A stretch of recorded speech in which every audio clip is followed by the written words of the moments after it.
market update. Who wants to know what's happening in the market right now? Who's a little nervous about that? So we're going to talk about that. I am excited to say that since I'm here in Dallas tonight, I have all of the Dallas data for June. Unfortunately, the other markets have not yet reported yet. They're probably going to be reporting in the next, well, probably approximately 1 minute after I leave here tonight. But don't worry, as soon as it's out, you'll see it on the recordings that I'll put out on the Texas REIA's site. So what we'll do is for the roll-up data for the state of Texas, we'll go through that. That is the May data. By the time you guys see the next update, we'll have all of the June data. I will tell you just overall, June sales are down, and they're going to be down across the state. Okay, so I'll tell you that in advance. The May sales were down, but they were only down slightly. So for those of you guys who are watching, you can see the infographic up here. Closed sales in the state of Texas in the month of May were down 1.8%. Not bad, right? You know, not bad. We're still doing pretty well, especially considering that 2021 was an absolute blowout year, having a reduction in sales, 1.8%, hardly anything at all. But what is still there to celebrate broadly is the fact that our average price was $446,000, which was up 17% year over year, which is a big win. Guys, even in an increasing interest rate environment, and even in a reduced sales environment, because we have such little inventory right now at a 1.5 month supply of inventory, we are still going to see these big price increases year over year for the next year at least. And the reason why I say that is because all the people moving to Texas, all the jobs, are very low unemployment rate, and the fact that we just have almost, even though we're adding inventory, we have almost no inventory still. So months of inventory. Many of you guys are familiar with the concept days on market. Days on market represent the time it takes to go from active in the MLS to under contract in the MLS. It doesn't include the 30 to 45 days that it takes to close on it after that. So just know that, guys, when you're calculating your holding time and your budget for your property. What some of you guys may be less familiar with is the concept of months of inventory. So months of inventory, the best way to represent that is to say that if we stopped listing houses today, based on the buyer demand that we've had over the last 12 months, right now, in this case, we would only have 1.5 month supply of inventory. If we stopped listing houses, we would be completely out of houses in a month and a half, based on the average buyer demand that we've had over the last 12 months, okay? Historically, that number has been around 6 months. Historically, that number has been around 6 months. So we're operating right now at around 1/5 of the inventory that we would normally have in a normal Texas market. That is one of the things that's going to allow us to continue to see increasing prices even though interest rates are going up. Now, are we going to see them increasing at the same pace that we've seen them increase over the last 2 years? The answer is probably not. But let me tell you, whether our average, and I apologize, I don't have this number memorized, but I would say our average increase in average price is usually somewhere between 4 and 6%. So even if we take it down from 17% to 10%, I took a poll and still nobody feels sorry for you. And I could ask again, okay? We're still doing great, just not as great as we were the prior year. So I just want to make sure you guys have some perspective there. And for Houston, sales for the month of May were up 4%. So Houston's a very interesting market. Why is that? What makes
And as it turns out, it's me.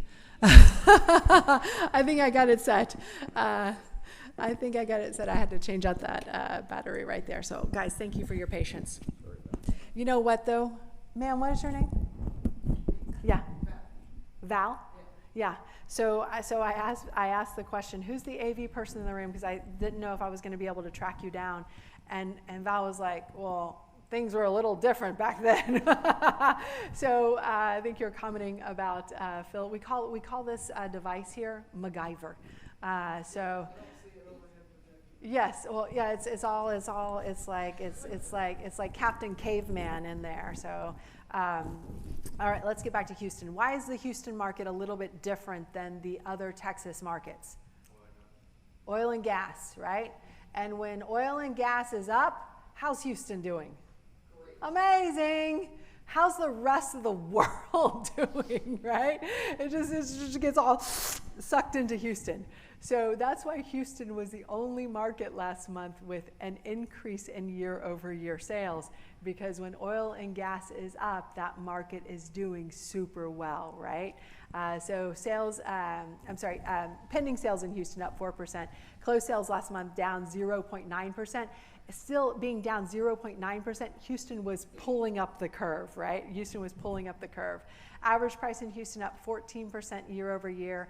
And Houston's probably going to do pretty well as we finish out the year, even though I think we had just finished a couple of days ago. I want to say it was like 28 back-to-back days of the price per barrel going down, and you guys are not now paying $5 and some odd cents. Now it's in the fours in terms of filling up your tank, right? So for the San Antonio market, average price was $393,000, up 16%. Their sales were down 2% last month, or closed sales were down 2% last month.